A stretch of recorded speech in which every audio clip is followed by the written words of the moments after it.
Minha filha, você já ouviu o barulho de duas pedras enormes girando a seco, sem nenhum grão entre elas? Pois eu ouvi. Ouvi quando ainda era menina. Eu acho que eu tinha por volta de 9 anos. Trêmula, encolhida no canto escuro de um moinho abandonado, com as mãos da minha mãe tampando meus ouvidos e a boca dela colada na minha testa, sussurrando: Não grita que ele tá ali fora. O estrondo era de arrepiar a alma. As mós de pedra raspavam uma na outra com tanta fúria que o chão vibrava debaixo dos meus pés. A poeira grossa subia feito fumaça, arranhava a garganta, entrava nos olhos. E por cima daquele inferno de barulho, eu ainda ouvia, ou achava que ouvia, a risada do meu pai do lado de fora. Meu nome é Maria Susana. Tenho 78 anos. Moro sozinha nessa casa simples, mas meu filho Miguel vem me ver todo dia. Antes de ser essa mulher que vocês estão ouvindo agora, eu fui uma menina que conheceu o medo antes de conhecer qualquer outra coisa neste mundo. E essa história que eu vou contar hoje não é inventada. É a história da noite em que a minha mãe nos salvou de um homem que achava que era dono da gente. Eu nasci nas terras altas de Bueno Brandão, lá no sul de Minas, onde a serra encontra o céu e a neblina desce de manhã cedo, feito lençol molhado. Terra bonita. Terra de queijo curado na prateleira, de leite gordo espumando no balde, de café colhido à mão e secado no terreiro. Mas também terra de silêncio. E no silêncio daquelas montanhas, muita coisa ficava escondida atrás das portas fechadas. A nossa casa ficava numa baixada, perto de um córrego que corria o ano inteiro. Casa de tábua, chão batido, coberta de telha-vã. De noite, o vento passava entre as frestas e fazia aquele assobio fino que parecia gente chorando.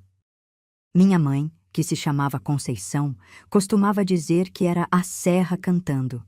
Mas eu, mesmo pequena, já sabia que não era a serra. Era ela. Era ela que chorava baixinho depois que meu pai dormia. Meu pai se chamava Osvaldo.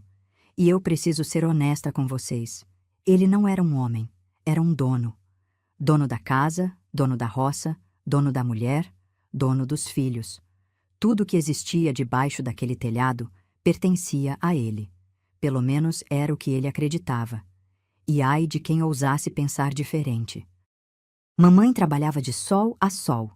Acordava quando o galo cantava pela primeira vez, antes de clarear o dia, e ia para a roça dos outros capinar, colher, carregar peso. Voltava quando o sol já estava descendo atrás do morro, com as costas doendo e as mãos rachadas. E sabe o que acontecia quando ela chegava? Meu pai estava sentado no toco de peroba, ao lado da porta, com a mão estendida. Não dizia boa noite, não perguntava se ela tinha comido, só estendia a mão e esperava. Cada moeda, cada nota amassada que mamãe tinha ganhado naquele dia ia parar na palma suja dele. E ela entregava, sempre entregava, sem uma palavra, sem um suspiro, como quem entrega a própria dignidade embrulhada em silêncio. Eu assistia aquilo calada, segurando a mão do Paulinho, meu irmão mais novo. A gente ficava no canto do quintal, perto do pé de goiaba, olhando aquela cena se repetir dia após dia. E eu sentia um nó na garganta que nem entendia direito o que era. Hoje eu sei, era revolta. Uma revolta miúda, de criança, mas que já ardia. O dinheiro que mamãe ganhava com o suor do próprio corpo, meu pai gastava no armazém do seu Arlindo. Voltava tarde da noite cheirando a cachaça e fumo de corda, tropeçando nas galinhas que dormiam soltas no terreiro. Às vezes trazia um pacote de rapadura ou um pedaço de toucinho, jogava em cima da mesa e mandava a gente agradecer como se aquilo fosse um presente e não a sobra do dinheiro que ele tinha roubado da própria esposa. E para garantir que mamãe nunca reclamasse, nunca levantasse a voz, nunca sequer suspirasse mais alto, meu pai trouxe para dentro de casa a pior sentinela que uma mulher pode ter: a própria sogra. Dona Gertrudes chegou numa tarde fria de garoa, com um baú de couro velho e um terço enrolado no pulso. Tinha o cabelo preso num coque apertado e os lábios finos sempre cerrados, como se mastigasse uma amargura que nunca passava. Parecia uma santa descendo do caminhão de leite. Mas não se enganem, aquela mulher tinha o coração talhado em pedra. Ela não veio para ajudar, veio para vigiar. Era os olhos e os ouvidos do filho dentro daquela casa. Cada suspiro da minha mãe, cada olhar que ela dava para a porta, cada louça que demorava 1 segundo a mais para lavar, Dona Gertrudes anotava, guardava e depois despejava tudo nos ouvidos do meu pai. Inventava que mamãe tinha ficado parada olhando para o nada, ou que era ingrata e não agradecia nada do que o filho fazia por ela. E meu pai, que já não precisava de motivo para ser cruel, ganhava munição nova toda a noite. As discussões eram sempre iguais.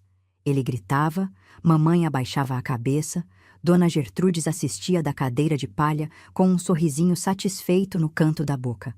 E eu ficava debaixo da mesa, abraçada no Paulinho, sentindo o cheiro de querosene da lamparina e rezando para aquilo acabar logo.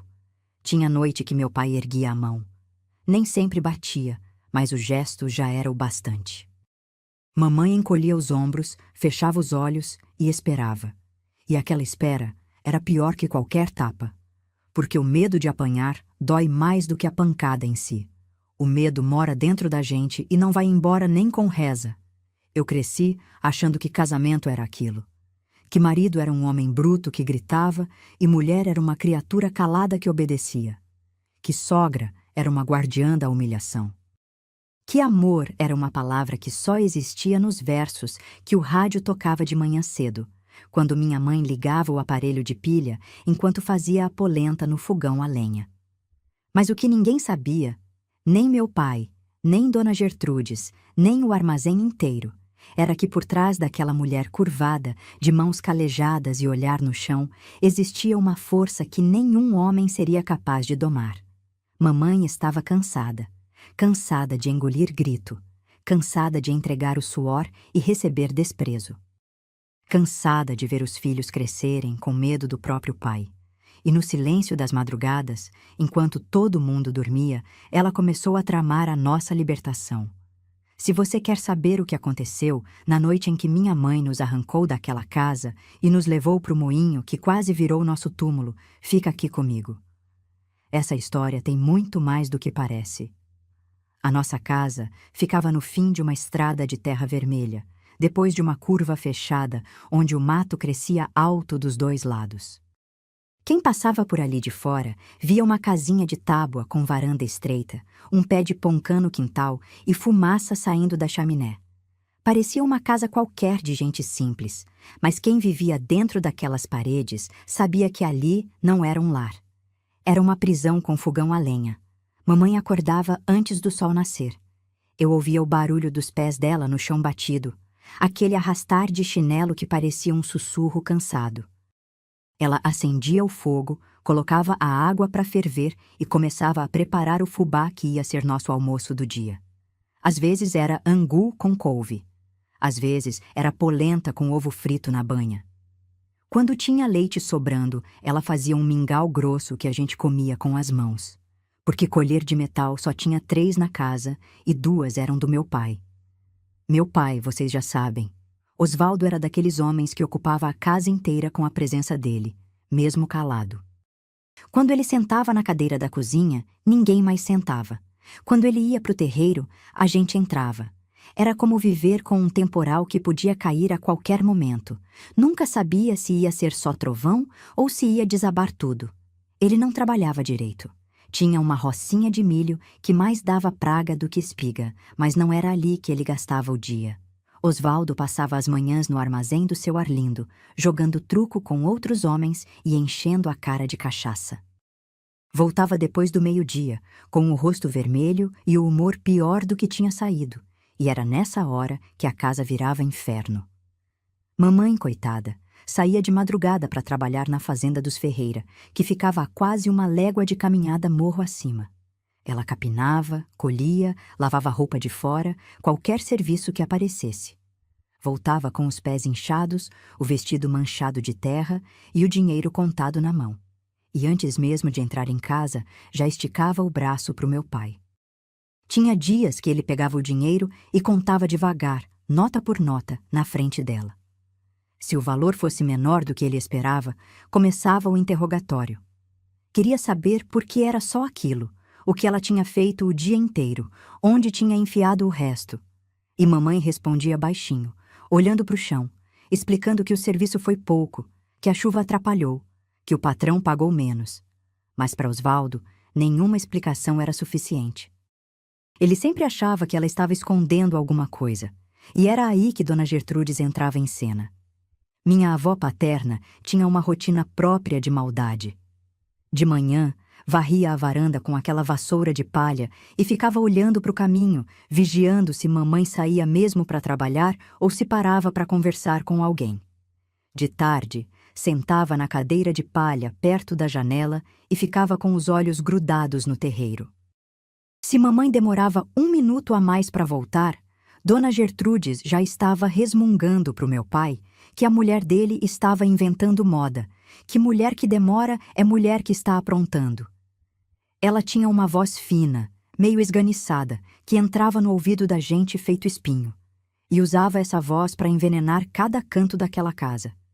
Eu me lembro de uma vez que mamãe ganhou uma fita de cetim cor-de-rosa de uma patroa, dessas que se usava no cabelo.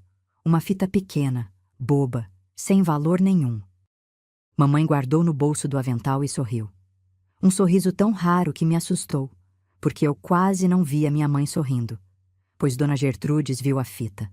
Arrancou da mão dela e jogou no fogão, dizendo que mulher casada não tinha que ficar se enfeitando, que aquilo era coisa de quem queria chamar a atenção de homem de fora. E mamãe ficou parada, olhando a fita derreter no fogo, e não disse uma palavra. Mas eu vi. Eu vi o brilho que morreu nos olhos dela naquele instante. E aquele brilho demorou muito tempo para voltar. O Paulinho, meu irmão, era menor do que eu, mas já sentia tudo. Ele era um menino quieto, magricela, que vivia grudado na barra da saia da mamãe. Tinha os olhos grandes e castanhos, sempre arregalados, como se estivesse esperando o próximo susto. Ele não chorava mais quando meu pai gritava. Tinha aprendido a engolir o choro. Mas à noite, na esteira onde a gente dormia, eu sentia o corpinho dele tremendo encostado no meu. E eu passava a mão na cabeça dele e ficava quieta, porque não tinha o que falar. O que é que uma menina diz pro irmão quando os dois estão com medo dentro da própria casa? A gente não tinha brinquedo. O nosso brinquedo era o quintal. A gente brincava com pedra, com graveto, com as galinhas. Paulinho gostava de fazer casinha de barro perto do córrego e eu fingia que era a dona da casa. E sabe o que eu fazia de diferente na minha casinha de barro? Eu não colocava marido. A casinha era só minha, com uma boneca de espiga que mamãe tinha feito e uma panelinha de lata. Eu cozinhava barro e servia para a boneca e dizia: "Aqui ninguém grita." Olha que coisa triste, uma criança brincando de ter paz. Mamãe tentava proteger a gente como podia. De manhã cedo, antes de sair, ela trançava meu cabelo com carinho, passava a mão no rosto do Paulinho e pedia baixinho para a gente ficar perto do pé de poncã e não entrar dentro de casa enquanto ela não voltasse, porque ela sabia. Sabia que Dona Gertrudes era capaz de descontar nas crianças a raiva que sentia da nora. E teve vez que descontou. Um beliscão aqui, um puxão de orelha ali, sempre quando meu pai não estava olhando. Não por proteger a gente, mas porque ele não queria barulho de criança chorando, atrapalhando o descanso dele. A única hora de trégua naquela casa era de noite, bem tarde, quando meu pai já tinha dormido e Dona Gertrudes já estava roncando no quartinho dos fundos. Mamãe acendia uma vela de sebo na cozinha, esquentava um caneco de chá de erva cidreira e sentava no chão, encostada na parede. Eu ia até ela, sentava no colo, e ela me ninava sem cantar. Só balançava o corpo devagar para frente e para trás, com o calor da vela tremendo no rosto cansado. Era nessa hora que eu via minha mãe de verdade. Não a mulher curvada que obedecia. Não a sombra que entregava o dinheiro. Mas a Conceição de verdade. A mulher que ainda tinha ternura guardada, mesmo depois de tanta crueldade. E era nessa hora também, sem que eu soubesse, que ela começou a pensar numa saída. Porque ninguém aguenta uma vida inteira sendo moída por dentro. Nem a pedra mais dura resiste quando a roda não para de girar. E minha mãe, por mais que parecesse mansa, já sentia as rachaduras por dentro. E rachaduras, a gente sabe, quando começam, não param mais. Teve uma época em que mamãe mudou. Não foi uma mudança que se via por fora. Ela continuava acordando antes do sol, continuava saindo para a roça, continuava voltando com as mãos rachadas e entregando o dinheiro na palma do meu pai. Mas alguma coisa por dentro dela tinha se movido. Eu não sabia dar nome para aquilo. Hoje eu sei. Era decisão. Minha mãe tinha decidido que aquela vida ia ter fim. Eu percebi pela primeira vez numa tarde em que voltei do córrego com o Paulinho. Mamãe estava agachada perto do fogão a lenha, mexendo numa lata velha de banha que ficava encostada na parede dos fundos. Quando ela me viu, empurrou a lata de volta para o lugar e se levantou rápido, limpando as mãos no avental. Não disse nada, mas o rosto dela estava diferente. Tinha uma coisa nos olhos que eu nunca tinha visto. Não era medo, não era tristeza. Era uma espécie de fogo quieto, aceso bem no fundo, que ela fazia questão de esconder. Eu não entendi naquele momento. Mas nas semanas que se seguiram, comecei a reparar em detalhes que antes me passavam despercebidos. Mamãe, que sempre entregava cada centavo para o meu pai, passou a fazer uma coisa diferente no caminho de volta para casa. Ela parava perto do cruzeiro de madeira que ficava na curva da estrada, olhava para os dois lados e enfiava a mão no bolso interno do avental, aquele bolso que ela mesma tinha costurado com retalho de saco de farinha. Eu via a mão dela se mexendo ali dentro, mas nunca vi o que ela guardava. Só muito tempo depois eu soube. Eram moedas. Mamãe estava separando moedas, uma por uma, do dinheiro que ganhava na roça. Não era muito. Às vezes era uma moeda só, tão pequena que cabia debaixo da unha. Mas ela guardava com o mesmo cuidado que se guarda uma semente na terra seca, sem saber quando vai chover, mas confiando que um dia vai. O esconderijo era a lata de banha. Mamãe tirava a gordura velha que ainda restava no fundo, enrolava as moedas num pedaço de pano encardido, enfiava por baixo da banha endurecida e tampava de novo. O cheiro de gordura rançosa grudava nos dedos dela, e às vezes eu sentia esse cheiro quando ela passava a mão no meu rosto antes de dormir. Ninguém mexia naquela lata. Meu pai não cozinhava. Dona Gertrudes usava outra gordura que ela mesma trazia do armazém. Aquela lata encardida era invisível. E dentro dela, centavo por centavo, minha mãe ia juntando a coragem de ir embora. Mas guardar dinheiro naquela casa era como esconder fogo debaixo de palha. Qualquer descuido, e tudo podia pegar fogo. E os olhos de Dona Gertrudes não descansavam. Minha avó paterna tinha um faro danado para qualquer coisa fora do lugar. Ela reparava quando mamãe mudava o jeito de andar, quando o avental estava mais pesado de um lado, quando o olhar dela demorava 1 segundo a mais na direção da estrada. E naquela época, Dona Gertrudes começou a desconfiar. Eu me lembro de uma vez que ela estava sentada na cadeira de palha, descascando laranja com aquela faca de cabo preto que nunca saía da mão dela. Mamãe passou pela varanda voltando do trabalho, e Dona Gertrudes ficou olhando em silêncio, mastigando um gomo devagar, com os olhos apertados. Depois virou a cabeça na direção do quarto, onde meu pai descansava, e chamou ele pelo nome, num tom baixo, venenoso. Eu não ouvi o que ela falou. Mas vi meu pai sair do quarto com o rosto fechado e ir direto conferir as coisas de mamãe. Ele revirou o avental, olhou dentro do cesto de roupas, passou a mão nos bolsos do vestido pendurado no prego da parede. Sacudiu o cobertor da cama, levantou a esteira onde eu e Paulinho dormíamos, até enfiou o braço dentro do forno frio do fogão. Não achou nada, porque mamãe já tinha escondido as moedas na lata antes de entrar. Mas a desconfiança ficou. E quando meu pai desconfiava, o ar da casa ficava pesado, feito chumbo. Ninguém comia direito, ninguém respirava fundo, a casa inteira encolhia. Naquela noite, ele não deixou mamãe dormir. Ficou acordado, sentado na beira da cama, perguntando de onde vinha uma moeda que ele tinha achado no chão do quintal. Era uma moeda qualquer, provavelmente caída do bolso dele mesmo. mas ele usou aquela moeda como pretexto para humilhar minha mãe por horas. Eu ouvia do outro cômodo a voz dele, grossa e arrastada pela bebida, repetindo sempre a mesma acusação. E a voz da minha mãe, tão baixa que parecia pensamento, tentando explicar o que não tinha explicação. Paulinho apertou minha mão debaixo do cobertor fino. O corpinho dele estava gelado. Eu puxei ele para mais perto e fiquei olhando para o teto de telha-vã, contando as frestas por onde a lua entrava, tentando não ouvir o que vinha do quarto. Mas era impossível não ouvir. Naquela casa de tábua tudo se ouvia. O ranger do assoalho, o arrastar da cadeira, a respiração pesada do meu pai. E o silêncio da minha mãe, que era o pior som de todos. A partir daquela noite, mamãe ficou mais cuidadosa.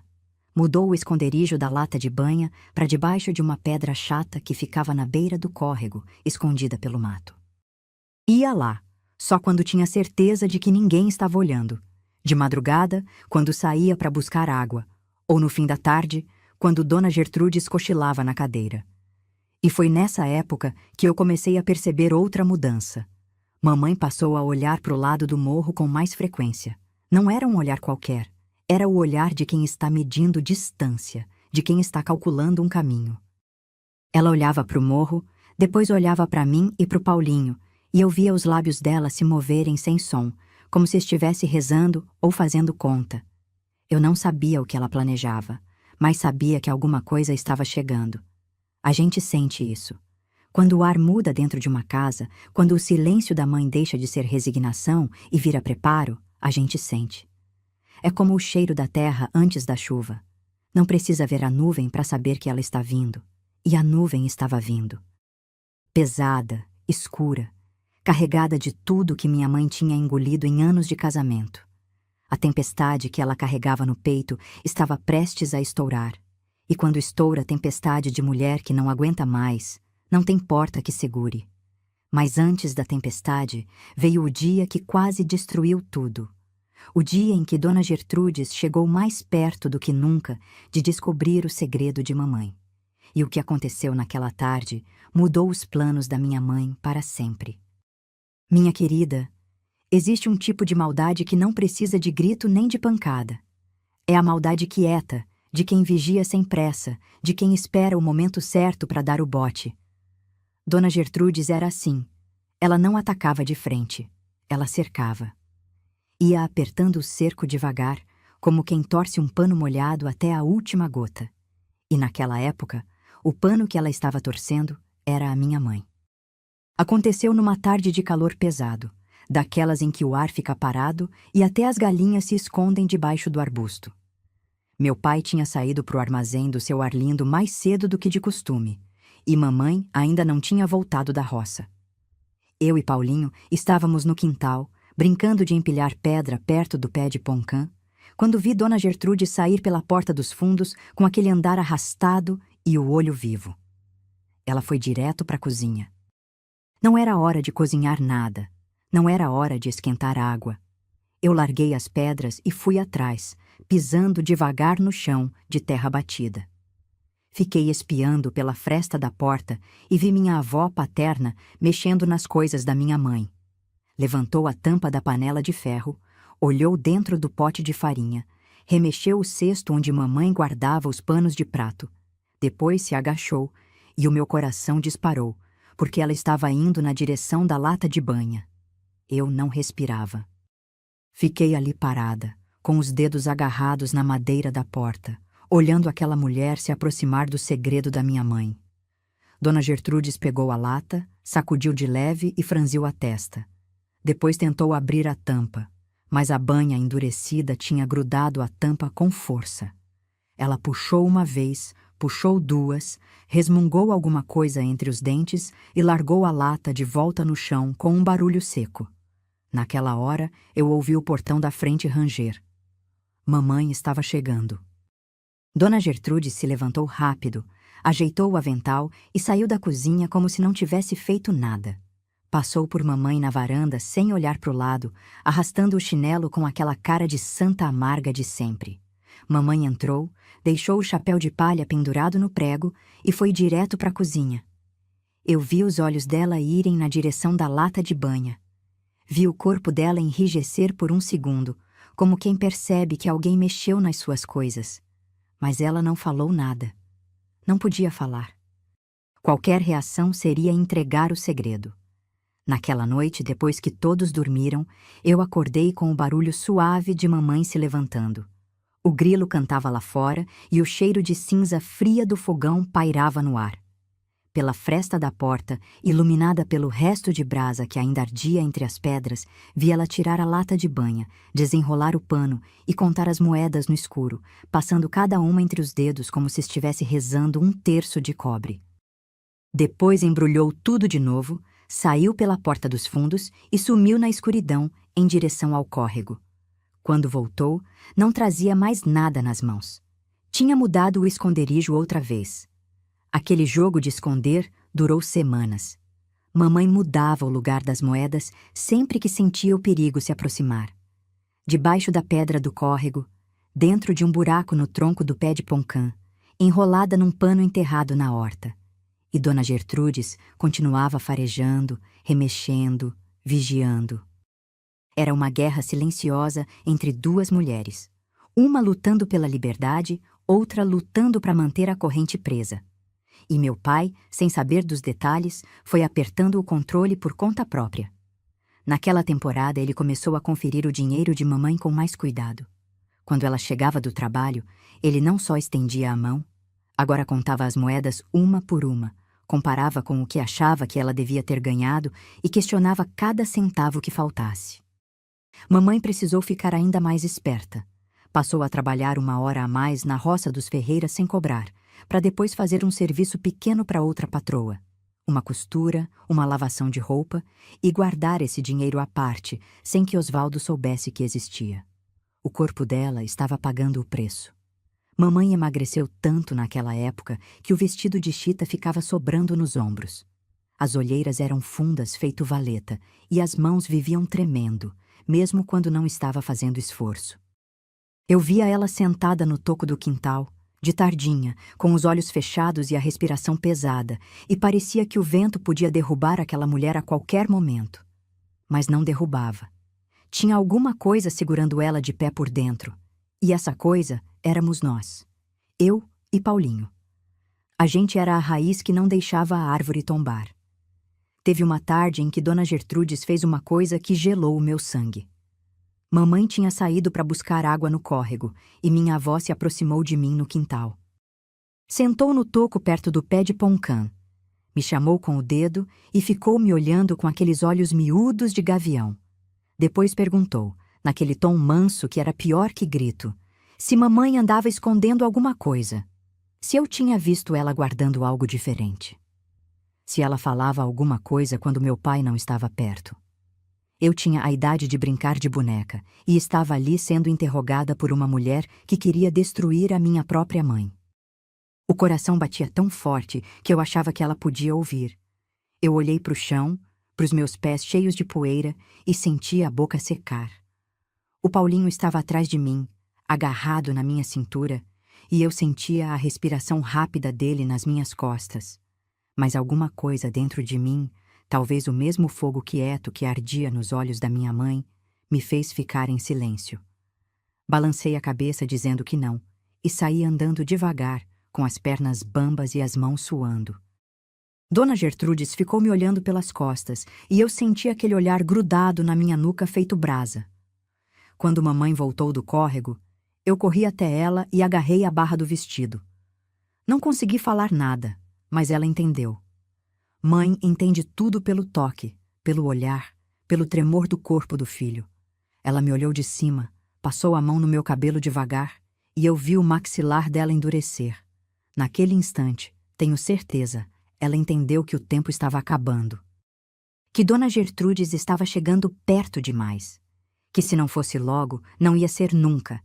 E a partir daquela tarde, mamãe parou de guardar moedas. Não porque tivesse desistido, mas porque já tinha o suficiente.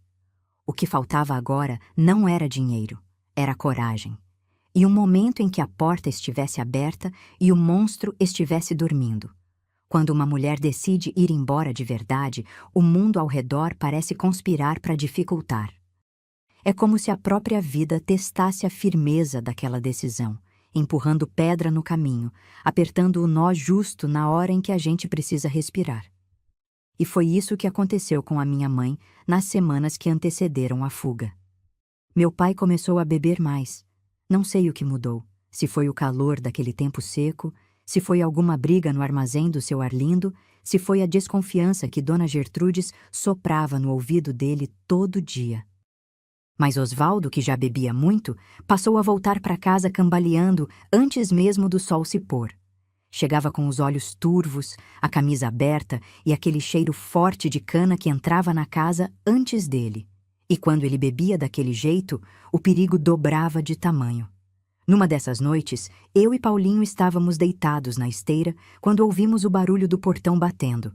Meu pai entrou tropeçando no degrau da varanda e foi direto para o quarto onde mamãe já estava deitada. Eu não vi o que aconteceu, só ouvi. Ouvi o som de alguma coisa caindo no chão. Ouvi a respiração pesada dele. Ouvi mamãe engolir um gemido que ficou preso na garganta. E depois, silêncio.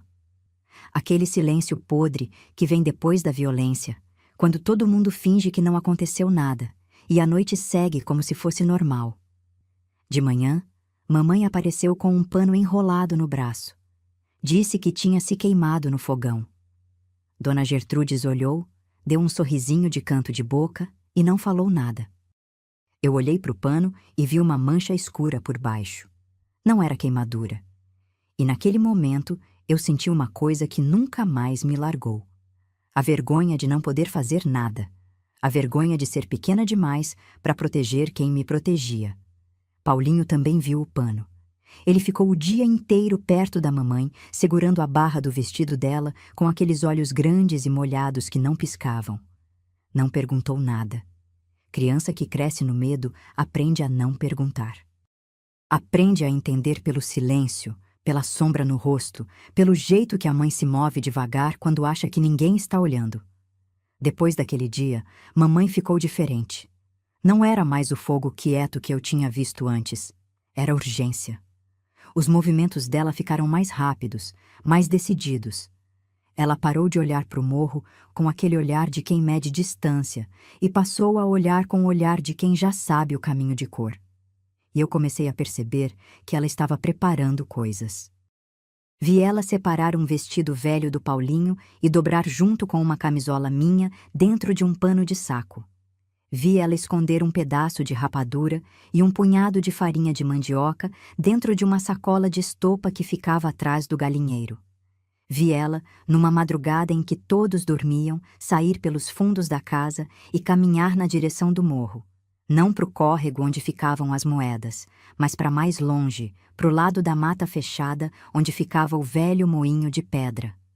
O moinho. Eu conhecia aquele lugar. Ficava na divisa da fazenda dos Ferreira, perto de onde o córrego se encontrava com o rio maior. Era uma construção antiga de pedra e madeira, com uma roda enorme do lado de fora, que já não girava mais. O telhado tinha caído pela metade, o mato tinha engolido as paredes dos fundos e de dentro vinha sempre um cheiro de mofo e terra úmida. A gente passava por ali quando ia buscar lenha na mata, e Paulinho sempre puxava minha mão com medo, porque o barulho do vento passando pelas frestas daquele lugar parecia gente gemendo. Ninguém ia até o moinho. Os moradores da região diziam que o lugar era mal assombrado, que de noite se ouvia o barulho das pedras girando sozinhas. Era superstição de gente do interior, mas servia para manter todo mundo longe. E era justamente isso que minha mãe precisava. Um lugar onde ninguém fosse procurar. Eu não sabia ainda que o moinho seria nosso abrigo e nosso pesadelo ao mesmo tempo. Não sabia que aquelas paredes de pedra iam guardar o momento mais aterrorizante da minha infância. Naquele tempo, o moinho era só uma sombra escura no meio do mato, um lugar que eu evitava olhar quando passava perto. Mas mamãe via aquele lugar com outros olhos. Para ela, o moinho era uma parada no caminho, um ponto seguro entre a nossa casa e a estrada de terra que levava para a cidade. Se conseguisse chegar até lá com a gente, podia esperar o amanhecer escondida e depois seguir viagem antes que meu pai acordasse. Era o plano dela. Simples, perigoso, mas era o único que tinha. E então veio a tarde que quase acabou com tudo antes de começar. Mamãe estava voltando da roça pelo caminho de sempre quando encontrou Dona Gertrudes na porteira da frente. Minha avó estava parada ali, com os braços cruzados e a expressão de quem estava esperando. Ela tinha visto mamãe saindo de madrugada. Não sabia para onde, mas tinha visto. E agora estava cobrando explicação. Mamãe ficou parada na porteira, com o chapéu de palha na mão e o suor escorrendo na testa. Eu estava perto do pé de goiaba e vi tudo. Vi Dona Gertrudes falando com aquela voz fina e venenosa, apontando o dedo na cara da minha mãe. Vi mamãe abaixar a cabeça, responder alguma coisa baixo que eu não conseguia ouvir. E vi minha avó estreitar os olhos, virar as costas e entrar na casa arrastando o chinelo com raiva. Mamãe ficou parada na porteira por um tempo longo. Depois olhou para mim. E naquele olhar tinha tudo. Tinha medo, tinha raiva, tinha cansaço. Mas no fundo, bem no fundo daqueles olhos castanhos, tinha uma coisa que não se apaga. A certeza de que não dava mais para esperar. Que a próxima vez que Osvaldo levantasse a mão, podia ser a última. Que se Dona Gertrudes descobrisse as moedas e o plano, minha mãe perderia a única chance de nos tirar dali. Naquela noite, enquanto eu fingia dormir na esteira, senti mamãe se inclinar sobre mim. O cabelo dela roçou no meu rosto e eu senti o cheiro de suor misturado com capim-limão que ela esfregava no pescoço quando estava nervosa. Ela ficou ali um tempo, com a testa encostada na minha, respirando devagar. Depois fez o mesmo com Paulinho. E eu soube, sem ninguém me dizer, que a hora estava chegando. O que eu não sabia era que aquela seria a última noite que a gente dormiria naquela casa. Tem noite que fica marcada na carne da gente para sempre. Não precisa de cicatriz visível.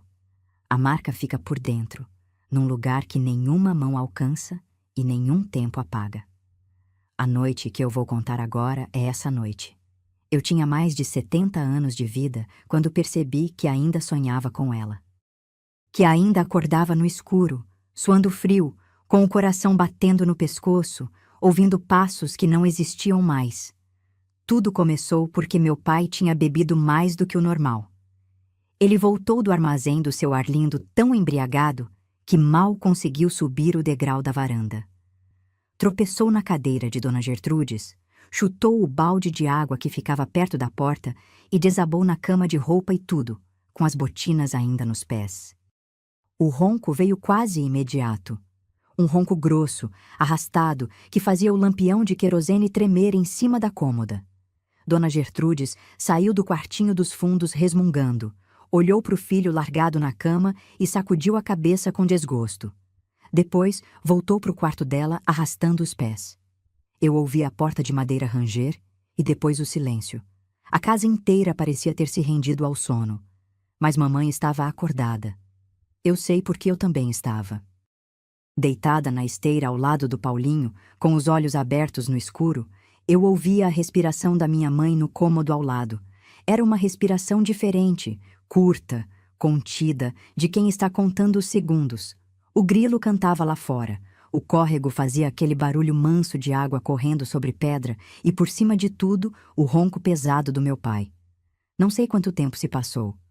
Pode ter sido 1 hora, podem ter sido 2, mas em certo momento eu ouvi mamãe se levantar. O chão de tábua gemeu baixinho debaixo dos pés dela e eu prendi a respiração. Ouvi o farfalhar de pano. Ela estava pegando a trouxa que já tinha preparado. Depois os passos vieram na minha direção, devagar, tão devagar que parecia que ela estava flutuando. Senti a mão dela no meu ombro. Uma mão quente, firme, que apertou de leve, mas com uma urgência que eu nunca tinha sentido antes. Eu abri os olhos e vi o rosto da minha mãe iluminado pela fresta de lua que entrava pela telha. Ela estava séria. Não era medo, era resolução. Ela levou o dedo aos lábios e eu entendi. Me levantei sem fazer barulho, com o coração trovejando dentro do peito. Mamãe foi até o Paulinho e fez o mesmo. Puxou ele pelo bracinho, encostou a boca no ouvido dele e sussurrou algo que eu não ouvi. Paulinho abriu os olhos assustado, mas não chorou. Talvez já soubesse, do jeito que criança sabe, pelo cheiro do medo, pela tensão no ar, pelo tremor da mão da mãe. A gente atravessou a cozinha no escuro. Mamãe ia na frente, com a trouxa debaixo de um braço e a mão do Paulinho na outra. Eu ia atrás, segurando a barra do vestido dela, pisando onde ela pisava. O fogão a lenha estava apagado, mas ainda guardava um resto de calor que eu senti passando pelos meus pés. O cheiro de cinza e gordura velha pairava no ar parado. A porta dos fundos era o problema. Mamãe sabia que as dobradiças rangiam. Ela tinha passado sebo de vela nelas dias antes, mas mesmo assim, quando empurrou a porta devagar, um gemido fino cortou o silêncio da cozinha. A gente congelou. Ficamos parados ali, os três, sem respirar, ouvindo. O ronco do meu pai continuava vindo do quarto. Mamãe esperou mais alguns segundos e empurrou a porta o resto do caminho, devagar, centímetro por centímetro, até abrir espaço suficiente para a gente passar. O quintal estava banhado de luar. O pé de poncã fazia uma sombra enorme no chão de terra e as galinhas dormiam empoleiradas no galinheiro, com as cabeças enfiadas debaixo das asas. Mamãe segurou minha mão e apertou forte. A gente começou a caminhar na direção da porteira dos fundos, aquela que dava para o pasto e depois para o caminho da mata. Foi aí que a casa de tábua nos traiu. Uma tábua solta do assoalho da varanda, dessas que ficam levantadas com a umidade, bateu quando o vento empurrou a porta dos fundos. O estalo não foi alto, mas naquela casa, naquele silêncio, qualquer barulho era um trovão. Eu ouvi primeiro o ranger da cama no quartinho dos fundos, depois o arrastar de chinelo, depois o barulho da janela de madeira sendo empurrada. E então veio o grito. Aquele grito que me persegue até hoje, que entra nos meus sonhos e me acorda tremendo mesmo depois de tantas décadas. Dona Gertrudes gritou chamando o nome do meu pai. Gritou com toda a força daquela voz fina e esganiçada que parecia rasgar o tecido da noite. Eu não preciso repetir as palavras. Vocês já sabem o que ela disse. Avisou que mamãe estava fugindo e levando a gente junto. Mamãe não esperou mais um segundo. Me puxou pelo braço com tanta força que meus pés saíram do chão. Paulinho tropeçou numa raiz, mas ela o ergueu com o outro braço como se ele não pesasse nada. E corremos. Corremos desesperadas pela porteira, pelo pasto, pelo barranco coberto de capim alto que cortava as pernas da gente. A mata estava escura, feito boca de lobo. O luar não entrava entre as copas das árvores e a gente tropeçava em pedra, em cipó, em tronco caído. Eu ouvia o barulho dos galhos secos quebrando debaixo dos meus pés e achava que cada estalo era meu pai atrás de nós. Paulinho chorava baixinho, engolindo o choro, com o rosto enfiado no pescoço da minha mãe. E lá atrás, vindo da casa, eu ouvia a voz grossa do meu pai. Ele tinha acordado e estava vindo. Mamãe correu mais rápido. Eu não sei de onde ela tirou aquela força. Uma mulher magra, cansada, que mal comia direito, carregando um menino no braço e puxando uma menina pela mão, atravessando a mata no escuro sem tropeçar, sem parar, sem olhar para trás. O fôlego dela era curto e ruidoso. Eu ouvia o peito dela chiando, mas os pés não paravam. Nunca paravam. Até que, no meio da escuridão, apareceu a sombra do moinho. A parede de pedra surgiu entre as árvores como um gigante adormecido, com a roda enorme e imóvel do lado de fora e o telhado meio destruído recortado contra o céu estrelado. Mamãe nos empurrou pela porta de madeira pesada e entrou em seguida. O cheiro de mofo e terra molhada encheu os meus pulmões. Ela olhou em volta, achou um pedaço de mourão encostado na parede e travou a porta por dentro. O mourão pesava mais do que ela, mas mamãe encaixou na tranca de ferro com uma precisão que só o desespero ensina. E ali ficamos, os três, no escuro, abraçados no chão frio do moinho, ouvindo as batidas dos nossos corações e esperando o que viria a seguir. Não demorou muito. Não demorou nada. Os passos chegaram antes da voz, pesados, irregulares, quebrando galho seco no caminho. E junto com os passos, outro som, o arrastar de chinelo de Dona Gertrudes, que tinha vindo atrás do filho feito sombra grudada. Os dois tinham seguido nosso rastro pela mata, provavelmente pelo capim amassado que a gente deixou na pressa da corrida. Mamãe me puxou para trás dela e apertou o Paulinho contra o peito. A escuridão dentro do moinho era quase total. Só um fio de luar entrava por um buraco no telhado destruído e batia na parede de pedra, desenhando uma mancha pálida no chão coberto de pó. Eu sentia o cheiro forte de mofo, de madeira apodrecida e daquela umidade antiga que fica grudada nas coisas abandonadas.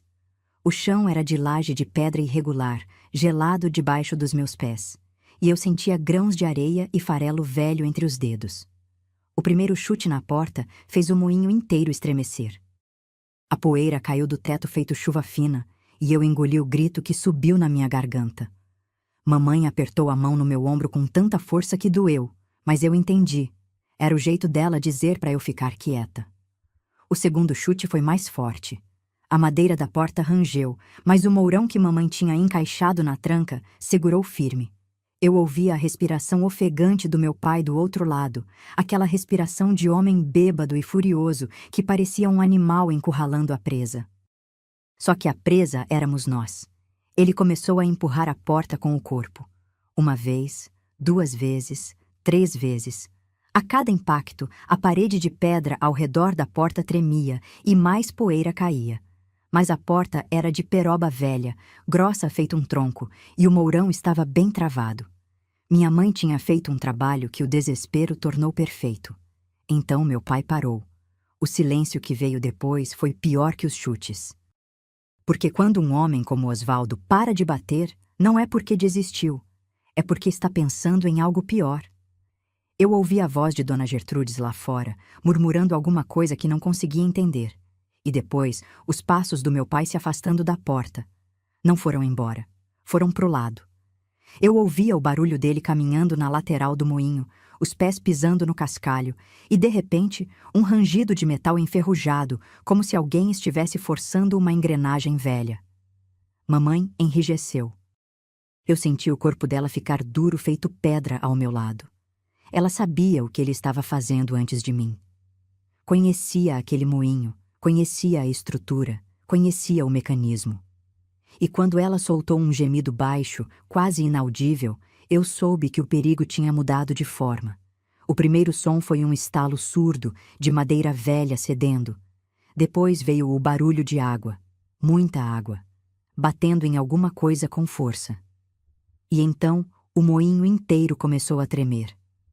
Meu pai tinha aberto a comporta do rio. A água represada atingiu a roda de madeira do lado de fora e a roda começou a se mover. Primeiro devagar, rangendo, estalando, gemendo como uma criatura acordando de um sono comprido. Depois mais rápido, mais forte, empurrada pela correnteza que agora jorrava pela canaleta de pedra. E dentro do moinho, debaixo dos nossos pés, as mós gigantes começaram a girar. Eu não tenho palavras para descrever aquele som. Era como se o chão estivesse se abrindo. As 2 pedras enormes, cada uma do tamanho de uma roda de carroça, giravam uma sobre a outra sem nenhum grão entre elas, pedra raspando em pedra a seco, e o estrondo era tão violento que eu sentia a vibração subindo pelas pernas e batendo dentro do meu peito. A poeira de pedra subiu instantaneamente, grossa, quente, arranhando a garganta e entrando nos olhos. Um cheiro acre de rocha queimada tomou conta do ar e eu comecei a tossir sem conseguir parar. Paulinho gritou. Gritou com tudo que tinha dentro daquele corpinho magro e se agarrou na minha mãe com as 2 mãos. Eu tampei os ouvidos, mas o barulho entrava pelos ossos, não só pelos ouvidos. Era uma coisa que a gente sentia no corpo inteiro, como se o próprio moinho estivesse mastigando a gente. A estrutura velha começou a tremer de um jeito que parecia que ia desabar. Pedaços de reboco caíam das paredes, a viga do teto rangia num ângulo perigoso, e eu vi, pelo fio de luar, uma rachadura se abrindo na parede do fundo, subindo devagar feito cobra. A fumaça de pó de pedra estava tão densa que eu mal enxergava a mão da minha mãe na minha frente. E lá fora, por cima daquele inferno de barulho, eu ouvi uma coisa que me deu mais medo do que as pedras, mais medo do que a poeira, mais medo do que a parede rachando. Eu ouvi meu pai rindo. Uma risada grossa, de bêbado satisfeito, que se misturava com o estrondo das mós. E junto com a risada dele, a voz fina de Dona Gertrudes, que ria também. Aquela risada de velha cruel, que parecia o cacarejo de uma galinha comemorando desgraça alheia. Eles estavam ali, do lado de fora, plantados na porta da frente com a certeza de que tinham vencido. Que era questão de tempo até a poeira, o medo e o barulho nos forçarem a abrir a porta e sair implorando perdão. Meu pai segurava um pedaço de pau. Eu soube disso depois. E esperava com a paciência de um caçador que sabe que a presa não tem para onde correr. Mas eles não conheciam minha mãe. Não conheciam de verdade. Achavam que conheciam. Achavam que ela era a mulher mansa que abaixava a cabeça e entregava o dinheiro. Mas a Conceição que estava ali dentro daquele moinho, tossindo, tremendo, com 2 filhos agarrados nela e o mundo desabando ao redor, não era mais aquela mulher. Era outra. Era uma mãe encurralada. E não existe criatura mais perigosa neste mundo do que uma mãe que sabe que os filhos dependem dela para sobreviver. No meio daquele caos, enquanto as pedras rugiam e a poeira cegava e o meu irmão chorava e eu achava que ia morrer ali, eu senti mamãe se soltar de nós. Senti as mãos dela me empurrarem para o canto, junto com o Paulinho. E senti, mais do que vi, ela se virar na direção oposta à porta, na direção dos fundos do moinho. Na direção de uma coisa que só ela sabia que existia. E naquela hora, o barulho das pedras que meu pai tinha ligado para nos aterrorizar se transformou na nossa salvação. O barulho das pedras era tão forte que eu não ouvia mais nada além daquele estrondo. Era como se o mundo tivesse virado só ruído. Um rugido de pedra contra pedra que entrava nos ossos e fazia os dentes tremer. A poeira estava tão grossa que eu respirava areia. O Paulinho estava encolhido no meu colo, com o rosto escondido na minha barriga, e eu sentia as lágrimas dele quentes e molhadas atravessando o pano fino da minha camisola. Mamãe tinha sumido na escuridão dos fundos do moinho. Eu não conseguia enxergar onde ela estava. A fumaça de pó de pedra tinha engolido tudo. Só ouvia, por baixo do estrondo, um barulho diferente. Um barulho de pancada. Não era chute na porta. Era outra coisa. Era madeira sendo golpeada. E entre uma pancada e outra, o som de tábua rachando. Eu não sabia o que mamãe estava fazendo. Só sabia que ela estava lutando contra alguma coisa ali no fundo daquele inferno de barulho e poeira. E eu fiquei ali, agarrada no Paulinho, rezando sem palavras, pedindo para Deus e para Nossa Senhora e para qualquer santo que estivesse ouvindo que protegesse a minha mãe. Então, senti a mão dela no meu braço, firme, decidida, puxando. Ela tinha voltado. Me arrastou pelo chão de pedra, com o Paulinho grudado em mim, até o fundo do moinho. E ali, na parede dos fundos, eu vi o que ela tinha feito. A bica de farinha. Aquele duto de madeira por onde antigamente o fubá caía nos sacos depois de moído. Era um buraco estreito na parede, revestido de tábuas velhas, que descia inclinado até os fundos do barranco do lado de fora. Com o moinho abandonado, as tábuas tinham apodrecido e ninguém se lembrava mais que aquela passagem existia. Ninguém, a não ser minha mãe, que tinha trabalhado naquela fazenda, que conhecia cada pedra daquele moinho dos tempos em que ele ainda funcionava. Mamãe tinha pegado uma pedra solta do chão e golpeado as tábuas podres da bica até arrebentar. A madeira velha tinha cedido com facilidade, abrindo um buraco escuro que cheirava a terra úmida e mato. Pelo tamanho, cabia uma criança de lado. Um adulto precisaria se espremer, mas cabia. Ela pegou o Paulinho primeiro. Eu senti ela arrancando meu irmão dos meus braços e enfiando o corpinho magro dele naquele buraco. Paulinho se debateu por um instante. O escuro devia ser apavorante, Mas mamãe empurrou com firmeza, e ele escorregou pelo duto inclinado e sumiu na escuridão. Eu ouvi o baque surdo do corpo dele caindo no mato lá embaixo e o coração apertou, mas logo depois ouvi o choro dele, e choro significava que estava vivo. Depois foi a minha vez. Mamãe me pegou debaixo dos braços e me levantou na direção do buraco. Eu me agarrei na borda da bica e senti a madeira lascada arranhar minhas palmas. O duto era apertado, escuro e cheirava a farinha velha misturada com terra. Eu enfiei os ombros, raspei as costelas na madeira e escorreguei. A descida foi rápida. 2, 3 segundos de escuridão total. E depois o impacto no chão de mato molhado. Paulinho estava ali, encolhido num arbusto, soluçando baixinho. Olhei para cima e esperei. A abertura do duto era uma mancha escura na parede de pedra do moinho, lá em cima. E eu fiquei olhando, rezando, até ver a sombra da minha mãe se espremendo por aquele buraco. Ela era maior que nós e o duto era estreito. Eu ouvi o som do vestido dela rasgando nos pregos e nas lascas de madeira, ouvi ela prender a respiração e forçar o corpo. E por um segundo terrível, achei que ela ia ficar presa ali. Mas mamãe se contorceu, empurrou com os pés e deslizou pelo duto, caindo no barranco com um baque pesado. Ficou no chão por um instante, recuperando o fôlego, com o vestido rasgado do ombro até a cintura e arranhões nos braços que sangravam no escuro. Mas estava livre.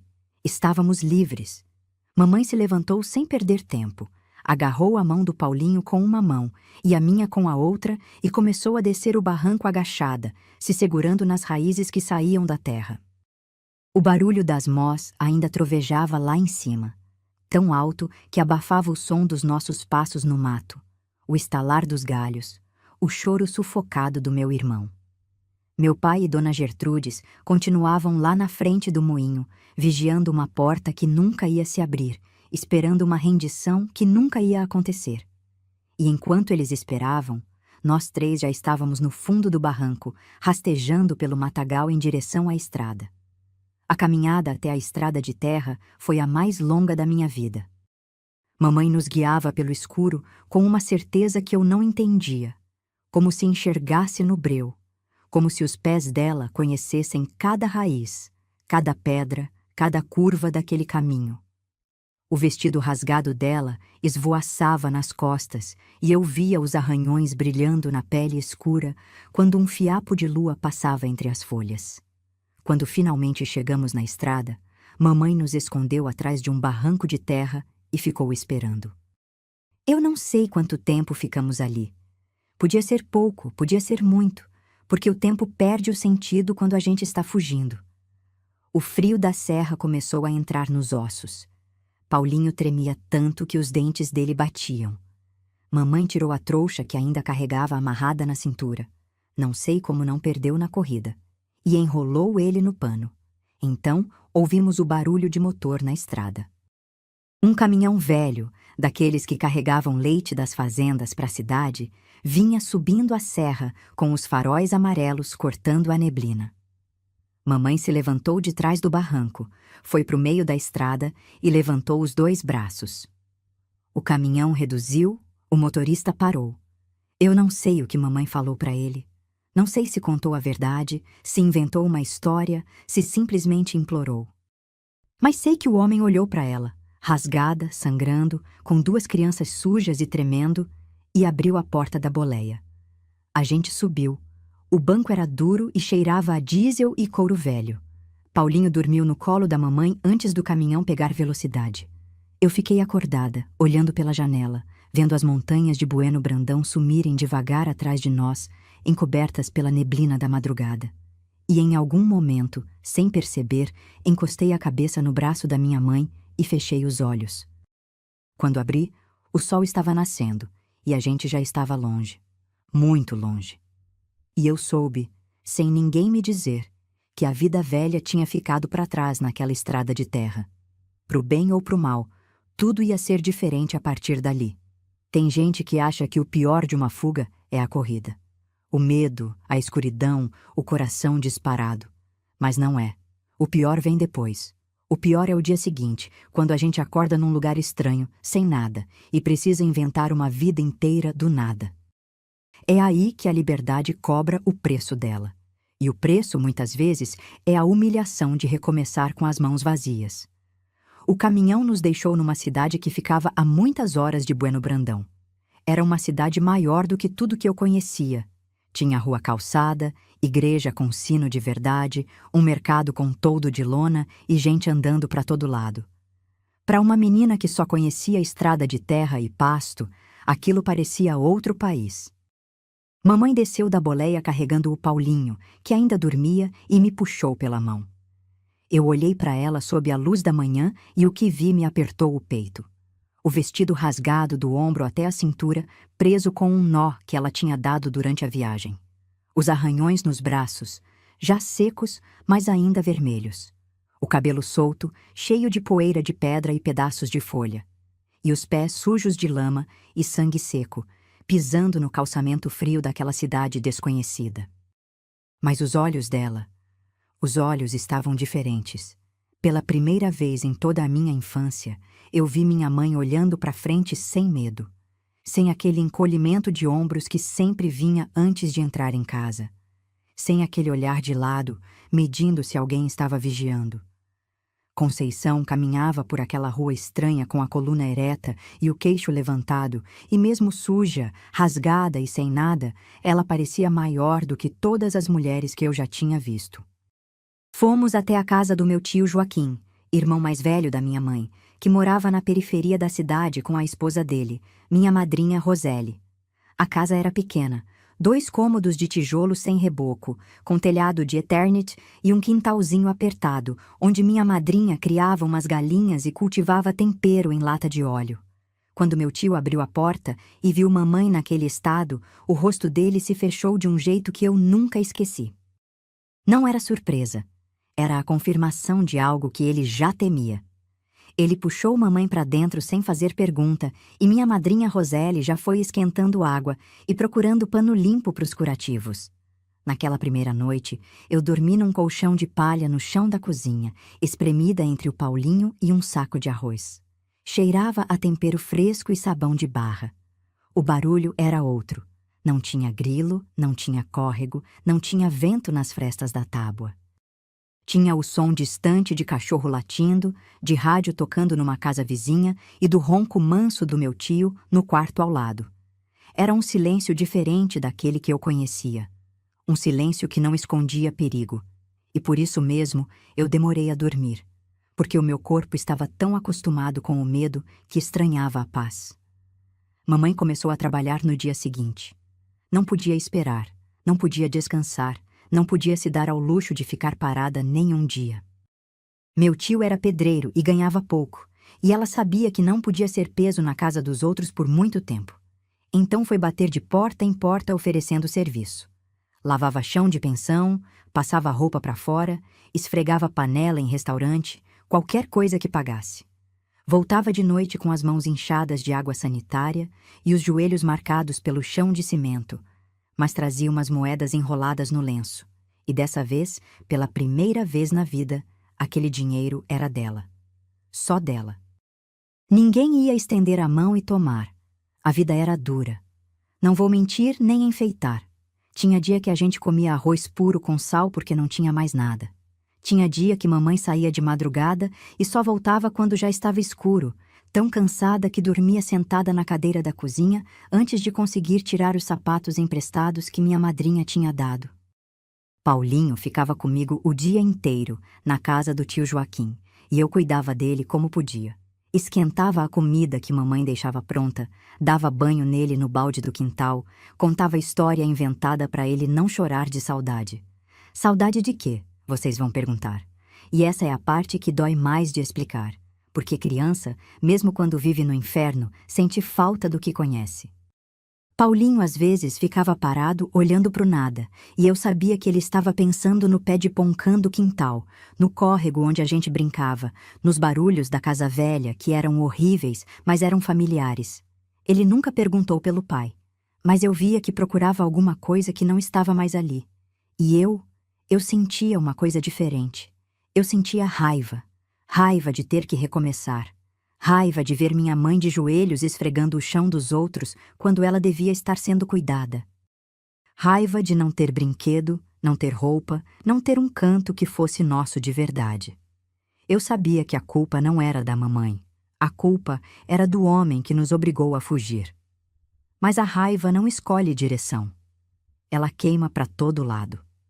Foi nessa época que soubemos o que tinha acontecido em Bueno Brandão. Meu tio Joaquim recebeu notícia por um conhecido que passava pela região. Meu pai e Dona Gertrudes ficaram a noite inteira vigiando a porta do moinho, esperando a gente sair. Quando o dia clareou e ninguém apareceu, Osvaldo arrombou a porta com um machado. Entrou no moinho e encontrou vazio. Só poeira, pedra e o buraco na bica de farinha por onde a gente tinha escapado. O homem que achava que era dono de tudo ficou ali, parado no meio daquele moinho vazio, olhando para o nada. O dono, que não tinha mais nada para possuir. A esposa tinha ido. Os filhos tinham ido. Sobrou ele, a cachaça e a mãe dele. E até a mãe, como a gente ia descobrir depois, não ficou por muito tempo. Mamãe ouviu essa notícia e não disse nada. Ficou quieta, olhando para as próprias mãos inchadas, e depois voltou a lavar a roupa que estava de molho no tanque. Não comemorou, não chorou, não falou do assunto nunca mais naquela época. Mas naquela noite, quando todos já tinham dormido, eu vi ela sentada no degrau do quintal, olhando para o céu limpo, e pela primeira vez em muito tempo, eu vi nos lábios da minha mãe alguma coisa que parecia um sorriso. Pequeno, cansado, quase invisível. Mas era um sorriso. E era de verdade. Conceição foi se firmando naquela cidade devagar, do jeito que raiz firma no chão pedregoso. Sem pressa, mas sem recuar. Dos serviços de lavar chão e esfregar panela, ela foi subindo para a costura. Uma patroa reparou que mamãe tinha mão boa para agulha e começou a encomendar conserto de roupa. Mamãe ajustava a barra de vestido, trocava botão de paletó, remendava lençol de pensão. A fama de caprichosa foi se espalhando e logo ela tinha mais encomenda do que dava conta. Comprou uma máquina de costura usada, daquelas de pedal, com o dinheiro que juntou centavo por centavo, e instalou na varanda da casa do meu tio Joaquim, debaixo de uma telha que ele mesmo colocou para proteger do sol. O barulho daquela máquina de pedal se tornou o som da nossa vida nova. O ritmado do pé de mamãe no ferro, o zumbido da agulha atravessando o pano, o estalo da tesoura cortando linha, eram sons de paz. Eu ficava sentada no chão perto dela, fazendo lição num caderno que minha madrinha Roseli tinha comprado, e o Paulinho brincava no quintal com os filhos dos vizinhos. Pela primeira vez, meu irmão tinha amigos de verdade. Pela primeira vez, eu via ele correr e rir, sem olhar por cima do ombro, esperando um grito.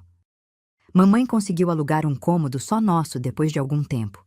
Era um quartinho nos fundos de uma padaria, com uma janela que dava para um beco e chão de cimento grosso.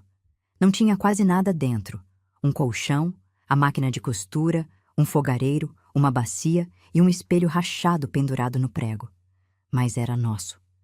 Pela primeira vez na vida, minha mãe tinha um lugar que era dela, onde nenhum homem estendia a mão pedindo dinheiro e nenhuma velha vigiava pela fresta da janela.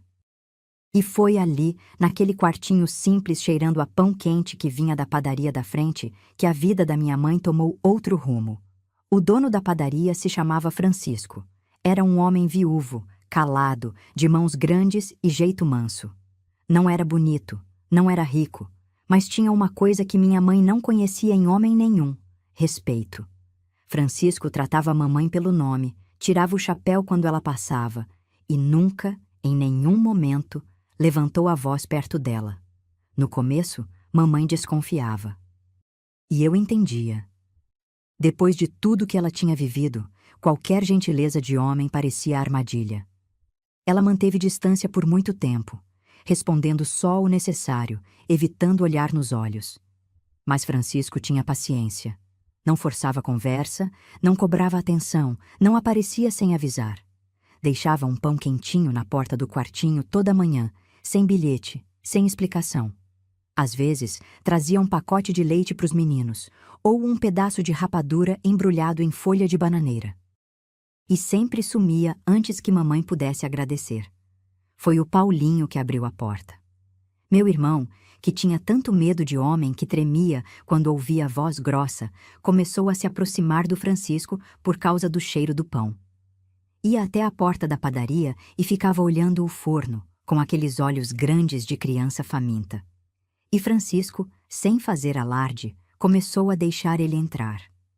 Ensinava meu irmão a sovar massa, a polvilhar farinha na forma, a esperar o pão crescer. Paulinho voltava para o quartinho com as mãos brancas de farinha e um sorriso tão largo que mal cabia no rosto magro. E eu ficava olhando aquele sorriso e pensava: é isso que acontece quando um menino descobre que a mão de um homem pode servir para ensinar, e não só para bater. E Paulinho, que nunca tinha tido a presença de um homem que não fosse motivo de medo, foi se soltando devagar, como o bicho machucado que descobre que nem toda mão bate. Mamãe via tudo isso da janela do quartinho enquanto costurava. E eu via mamãe vendo. Via os olhos dela se amaciarem, via os ombros dela baixarem, não de submissão, mas de alívio. E num tempo que não sei precisar, Conceição e Francisco se juntaram. Não teve festa, não teve cerimônia grande. Ele mudou as coisas dele para o quartinho, que ficou apertado demais, e logo depois eles alugaram uma casinha de 2 quartos na mesma rua. E pela primeira vez na vida, eu tive um quarto. Pequeno, dividido com o Paulinho, mas um quarto com porta que fechava e cama com colchão de verdade. Francisco nunca tentou ser nosso pai. Nunca pediu pra gente chamar ele de pai. Nunca se meteu na criação além do que mamãe permitia. Mas estava ali, firme, quieto, presente. E isso era mais do que qualquer criança naquela situação podia pedir. A vida estava finalmente se endireitando quando chegaram as notícias de Bueno Brandão. Meu tio Joaquim recebeu recado de um tropeiro que passava pela região. Meu pai tinha caído de cama. O corpo dele, castigado por tantos anos de cachaça, tinha cobrado a conta. O fígado estava destruído, a barriga tinha inchado e ele mal conseguia se levantar da cama. A cirrose, que é doença de quem bebe sem parar, estava comendo ele por dentro. O homem que um dia se achava o dono do mundo, agora dependia dos outros, até para virar na cama. A vida tinha cobrado cada gole, cada grito, cada moeda roubada da esposa. E Dona Gertrudes, aquela mulher que dizia que cuidava do filho, que vigiava a nora, que se achava a dona da razão, fez o que gente daquele tipo sempre faz quando o trabalho fica pesado. Abandonou. Largou meu pai na casa e foi embora para a casa de uma filha que morava em outra comarca. Deixou o filho doente para os parentes dele se virarem, como se ele fosse um traste velho que não servia mais. E teve mais. Alguém da família do meu pai, parece que foi uma irmã dele, descobriu onde a gente morava e veio até a nossa casa pedir que mamãe voltasse para cuidar do Osvaldo. Parou na porta da padaria, com a cara lavada, e pediu para falar com a Conceição. Francisco atendeu. E Francisco, aquele homem manso e calado, fez uma coisa que eu nunca vi ele fazer antes nem depois. Fechou a porta na cara daquela mulher sem dizer uma palavra. E mamãe, que estava atrás dele na cozinha ouvindo tudo, não se mexeu. Não foi até a porta, não mandou recado, não derramou uma lágrima. Porque algumas portas, quando a gente fecha, precisam ficar fechadas para sempre. Nem toda história merece um capítulo de reconciliação. Algumas merecem apenas o silêncio de quem aprendeu a se proteger. Meu pai faleceu num hospital da região, sozinho. Soubemos pela mesma rede de recados que trazia notícias de Bueno Brandão, um conhecido que passou pela cidade e contou para o meu tio Joaquim. Osvaldo tinha sido levado às pressas quando o corpo dele não aguentou mais. A cirrose tinha feito o estrago final. Ele morreu numa cama de enfermaria, sem nenhum dos filhos por perto, sem a mulher que ele achava que era posse dele, sem a mãe que tinha ido embora quando o serviço ficou pesado. Mamãe recebeu a notícia em silêncio. Estava sentada na máquina de costura, com o pé no pedal e uma peça de tecido cor de creme debaixo da agulha. Parou de costurar, Ficou olhando para a parede por um tempo que eu não sei medir, e depois voltou a pedalar. A agulha desceu no pano e a vida continuou. Não houve choro, não houve luto aparente, não houve viagem para enterro. Mamãe tinha enterrado aquele homem dentro dela muito antes do corpo dele ir para o chão. Eu senti uma coisa estranha quando soube. Não era tristeza, não era alívio, era um vazio. Como quando a gente carrega um peso nas costas por tanto tempo que quando tira, o corpo estranha a leveza. Eu tinha passado a infância inteira com medo daquele homem, e agora ele simplesmente não existia mais. O monstro tinha virado pó, e o pó não faz barulho, não grita, não estende a mão pedindo dinheiro. Dona Gertrudes, soubemos depois, continuou vivendo na casa da filha por muito tempo. Nunca mais procurou a gente, nunca mandou recado, nunca pediu perdão, e ninguém esperava que pedisse. Mulher daquele tipo não pede perdão porque não acha que errou. Para ela, tudo que fez foi cumprir o papel que acreditava ter: proteger o filho, vigiar a nora, manter a ordem de um mundo onde mulher não tinha voz. Ela morreu sem saber que o mundo tinha mudado. E talvez seja melhor assim. A vida seguiu, porque a vida não espera a gente resolver o passado para continuar andando. Eu cresci naquela cidade, fui para a escola, tarde, porque mamãe não tinha conseguido me matricular antes. E aprendi a ler e escrever com uma professora que tinha paciência de santa e letra bonita no quadro. Não fui longe nos estudos. Precisei parar para ajudar mamãe na costura e depois para trabalhar na padaria do Francisco, que estava crescendo e precisava de braço. Mas o pouco que aprendi ficou guardado aqui dentro e me serviu a vida inteira. O Paulinho seguiu outro caminho. Meu irmão, que era tão quieto e assustado quando menino, cresceu e virou um rapaz trabalhador. Aprendeu o ofício de padeiro com o Francisco e acabou se mudando para outra cidade quando ficou mais velho, para tentar a vida num lugar maior. A gente se via de vez em quando, nas festas de fim de ano, e cada vez que eu olhava para ele, via naquele homem crescido a sombra do menino trêmulo que eu abraçava na esteira, enquanto o pai gritava no quarto ao lado. Mas também via outra coisa. Via um homem que tinha conseguido ser diferente. Paulinho nunca levantou a voz para a esposa. Nunca ergueu a mão para ninguém. Ele tinha decidido, sem nunca falar sobre isso, que o ciclo morria nele. E morreu. Mas eu carreguei uma herança que demorei muito para entender. O medo. Eu tinha pavor de casamento. Pavor de homem. Pavor de acordar um dia e descobrir que estava vivendo a mesma vida da minha mãe, trancada numa casa com um dono que achava que podia me moer por dentro. Por isso, eu recusei pretendente atrás de pretendente. Cada vez que um rapaz se aproximava com intenção, eu via a sombra do meu pai nos olhos dele, mesmo que não tivesse nenhuma semelhança. O medo não precisa de motivo real. Ele se alimenta de memória. Mamãe percebia. Me olhava com aqueles olhos que sabiam de tudo e não dizia nada. Não me empurrava para casar, não me cobrava filho, não me pressionava. Ela entendia. Tinha vivido na carne a razão do meu medo, e não ia ser ela a exigir que eu esquecesse. Eu já estava mais velha quando conheci o Roberto. Ele era fornecedor de farinha para a padaria do Francisco, vinha de uma fazenda lá para cima da serra, e tinha um jeito de falar devagar, escolhendo as palavras, que me lembrava o barulho manso do córrego onde eu brincava. Não foi amor à primeira vista. Eu não acreditava nessas coisas. Foi um reconhecimento lento, como quando a gente olha para uma paisagem e demora para perceber que já esteve ali antes. Roberto esperou. Esperou com a mesma paciência que o Francisco tinha tido com a minha mãe. E talvez tenha sido isso que me convenceu. O fato de que ele não forçava, não cobrava, não reclamava da demora. Quando finalmente nos casamos, eu já tinha a idade que a maioria das mulheres daquela época já era avó. Mas eu não tinha pressa. Eu tinha medo. E o medo precisou do tempo dele para ir embora. Nos primeiros tempos de casada, eu esperava o grito. Esperava a mão estendida pedindo dinheiro. Esperava o olhar de dono. Mas Roberto nunca gritou. Roberto sentava na mesa da cozinha, perguntava como tinha sido o meu dia e escutava de verdade. E cada noite que passava sem grito era uma camada de medo que ia embora, fina feito poeira, quase sem eu perceber. Quando soube que estava esperando o bebê, chorei tanto que o Roberto achou que era tristeza. Mas era alegria misturada com terror. Alegria de ter dentro de mim uma vida que eu achava que nunca ia carregar. Terror de que o mundo fosse cruel com aquela criança como tinha sido comigo. Eram gêmeos. 2. Eu senti eles se mexendo dentro de mim, e cada movimento era uma promessa.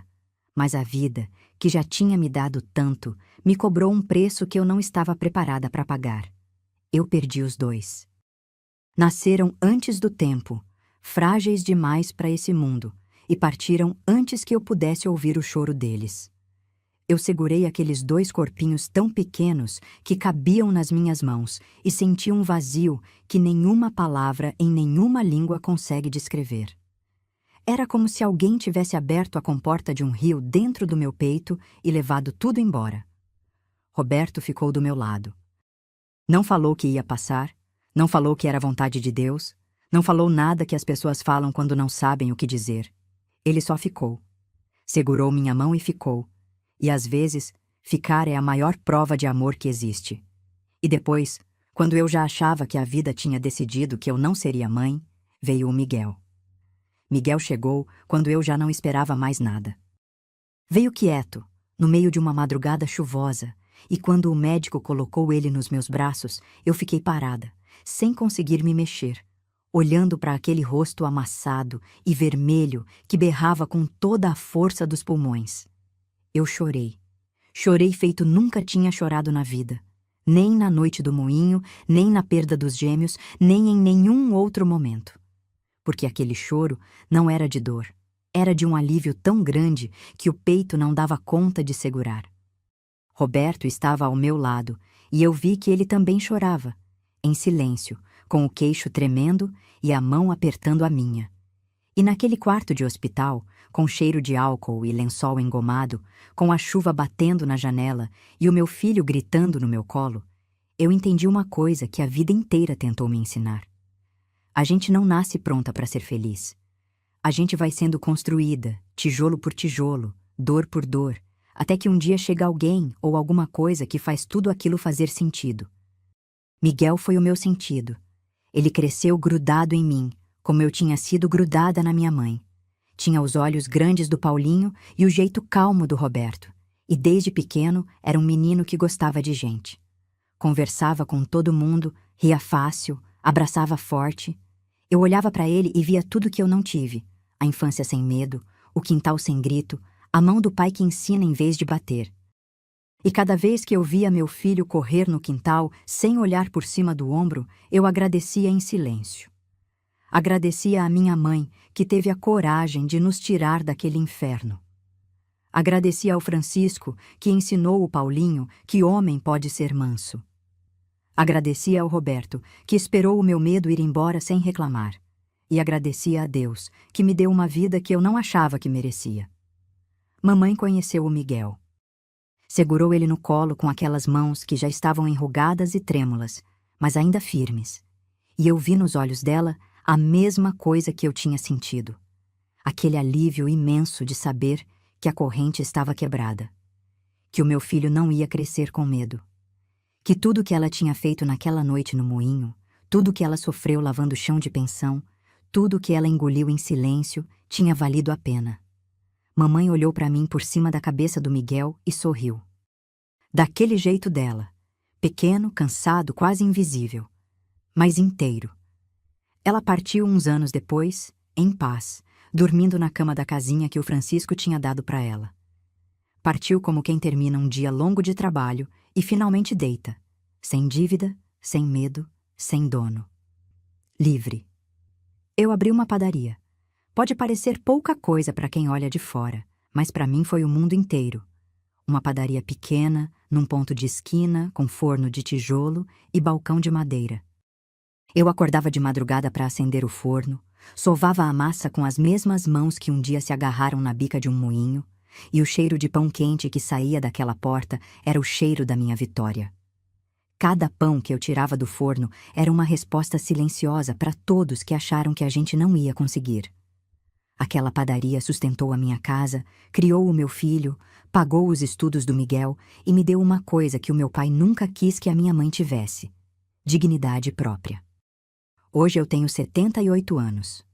Moro sozinha numa casa simples, com quintal grande e um pé de poncã que me lembra o quintal de Bueno Brandão, mas sem a sombra, sem o medo, sem o dono. O Roberto já não está mais aqui, partiu antes de mim, mas a presença dele ficou em cada canto dessa casa, em cada hábito que o Miguel aprendeu, em cada vez que meu filho senta na minha mesa e pergunta como foi o meu dia. O Miguel vem me ver todo dia. Todo dia. Traz pão fresco da padaria que um dia foi minha e senta comigo na varanda enquanto o café esfria. O ciclo está quebrado. E quando eu olho para ele e vejo o homem bom que se tornou, eu sei que valeu cada noite no escuro. Sabe, minhas mulheres, a vida muitas vezes se parece com aquele velho moinho de pedra. Tem momentos em que o mundo lá fora abre as comportas do sofrimento e o peso das dificuldades começa a girar sobre as nossas cabeças. O barulho das humilhações, do medo e da tristeza pode ser tão ensurdecedor que a gente chega a acreditar que vai ser esmagada. Tem pessoas que tentam nos manter trancadas no escuro, achando que o nosso desespero é o troféu delas. Mas é exatamente na hora da maior provação que a gente descobre a verdadeira força que carrega no peito. Onde os outros acham que vão nos destruir, nós encontramos uma saída. A minha mãe não deixou que a maldade moesse os próprios filhos. Aquelas pedras girando a seco, que foram ligadas para nos aterrorizar, serviram justamente para abafar o som da nossa libertação. O que parecia o nosso fim foi apenas a porta estreita se abrindo para um grande recomeço. Por isso, se você hoje sente que a vida está moendo as suas esperanças, espremendo suas forças numa situação que parece não ter saída, num choro abafado ou na falta de valorização, não se entregue. Use o barulho das próprias tempestades para quebrar as tábuas que te prendem. Sempre existe uma fresta, uma saída improvável por onde a gente pode escapar para a paz. Ninguém é dono da sua vida, a não ser Deus. O nosso destino não é ficar encolhida no escuro esperando o pior chegar. Nosso destino é caminhar livre, de cabeça erguida, deixando para trás todos aqueles que um dia acharam que podiam ser donos do nosso coração. O choro pode até durar uma noite inteira trancada naquele moinho, mas a liberdade, minhas amigas, a liberdade sempre vem com o amanhecer. E se essa história tocou o seu coração e te fez lembrar da força que cada uma de nós carrega dentro de si, não vá embora sem se inscrever aqui no canal Confissões dos Avós. Compartilha esse vídeo com aquela mulher forte que você conhece, que já passou por coisa parecida e precisa ouvir que não está sozinha. Me conta aqui nos comentários. Qual foi a maior prova de amor que você já viu uma mãe dar? Um abraço cheio de carinho da Maria Suzana.